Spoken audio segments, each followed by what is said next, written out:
Okay, so this video is meant to help all of you understand the difference between directly quoting something and paraphrasing. So sometimes people use these terms interchangeably, but they actually mean something quite different.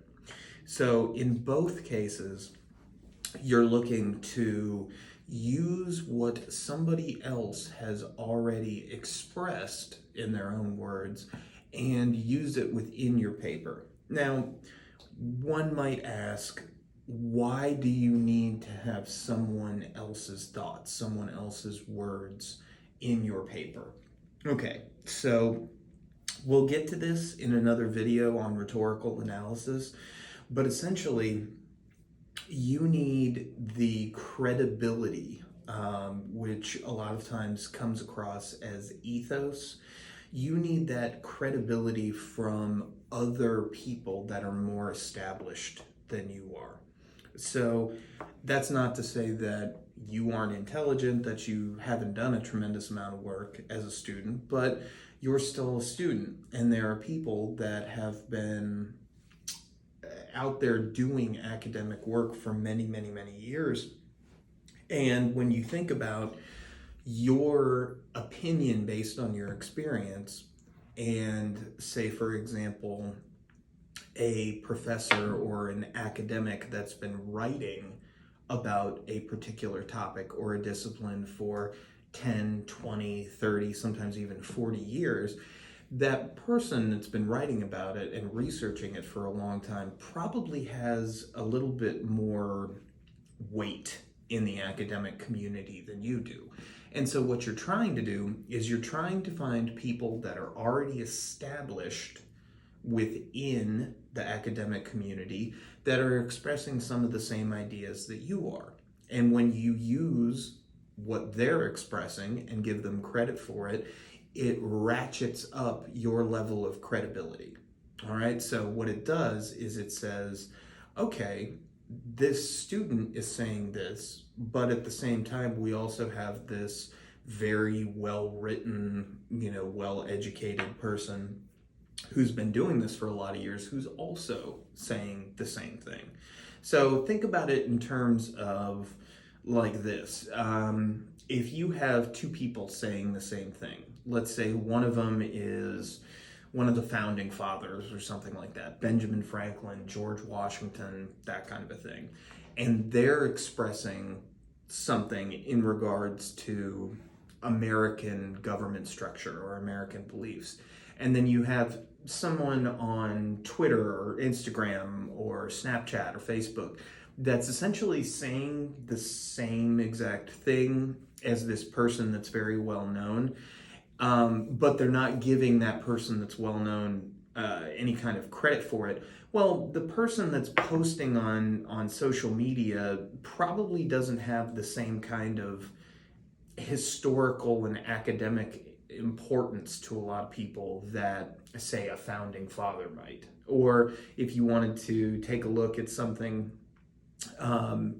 different from history, if you are looking to understand something about the experiences of people of color, you may want to look to Frederick Douglass or Harriet Tubman or Booker T. Washington or Martin Luther King Jr., someone who really has who spent a lot of their lives studying what it meant to be a person of color in America versus listening to, I don't know, a hip hop artist that's been famous for like 5 seconds, talk about the Black experience in, say, the South Side of Chicago or in Atlanta or Miami or LA. That's not to say that it's not worthwhile. And again, like I said, I'm not talking about someone who's been really, really established. Like if you take a look at Kendrick Lamar or Lupe Fiasco or The Roots or Black Thought or Black Star, any of those very politically and socially conscious groups that have been doing it for a long time. I'm talking more like what was that group? I don't even know if they're people of color, but the Island Boys or something like that. Somebody who's been famous for about 5 seconds. There's a different weight there. So let's take a look at how you would directly quote something versus how you would paraphrase something. So directly quoting someone is exactly what it sounds like. We have a statement here that says George W. Bush, the Republican candidate, won the presidential election of 2000 thanks to the state of Florida. And why don't we say that, let's make up a simple name. Let's say that this is from a historian named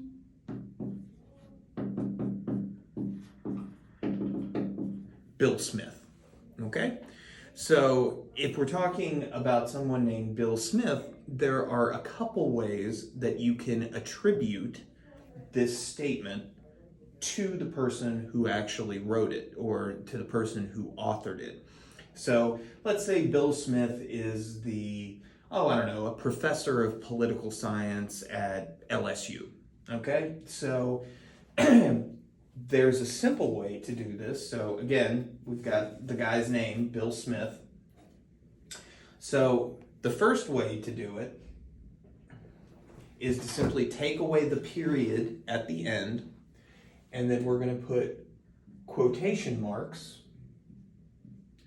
around the statement to indicate that this is a direct quote. Every word of this, word for word, is in Bill Smith. It's in his words, okay? So everything that we've got here is exactly his phrasing, his words. We're directly quoting him. So at the end here, we would have a parenthesis, his last name, and if it is a physical resource, meaning it can be printed out, or it's in a book or a journal or a magazine or a newspaper, then you would look to see what the page number is. So if the page number that this quote happens on is, say, page 17, you would have your parenthesis, the last name of the author, a space, not a comma, and then let's say this happened on page 17. So Smith 17, that indicates to your reader who the quote is from and where it can be located within that document. That's going to be in your works cited or your bibliography or your citations page, depending on what format you're doing. And again, apologies, this is an MLA format. So we're going to close the parentheses, and your punctuation for the sentence always goes outside. So we have just given Bill Smith credit for this direct quote that we took directly from him. All right, and we said it's on page 17. Now, if you wanted to go about this a slightly different way, we could do something like this.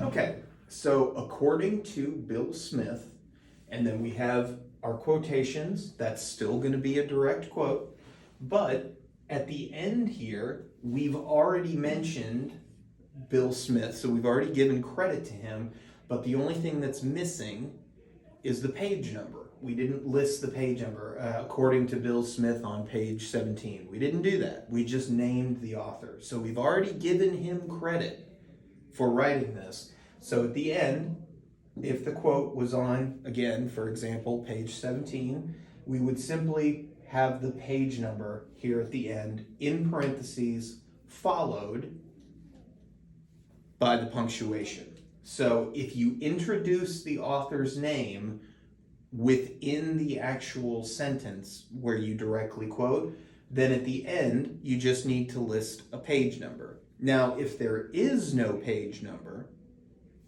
then it's simply the person's last name. So in that case, let's say that this was a digital resource without page numbers. Then what you would do is simply, you've already introduced the author up here, so we would put the punctuation back inside the quotation marks. According to Bill Smith, George W. Bush, the Republican candidate, won the presidential election of 2000 thanks to the state of Florida. So we already have given him credit, and in this hypothetical version of it, there is no page number. So we just punctuate, close the quotation marks, and then we're done.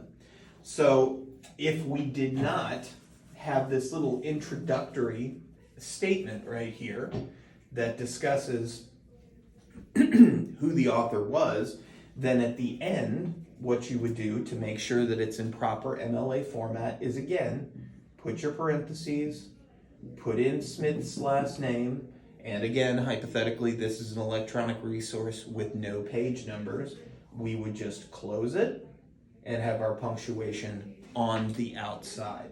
So in MLA format, that's how you treat a direct quote. So that's when you take it word for word from the author.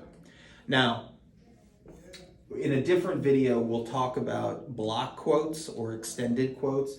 That happens when your quotation, your direct quotation, either becomes very, very wordy, like it has more than 40 words in it, or if it's in MLA format, if it runs longer than 3 typed lines. But we'll get into that in a different video. For now, in MLA format, this was simply the way that you do a direct quote. And it's okay to vary it up. You don't have to stick with one particular style. Maybe one sentence you would do it this way, and then in another sentence you would introduce the author up here and have nothing here if there are no page numbers. So that's a direct quote. In the next video, we're going to talk about what it means to correctly paraphrase something, okay?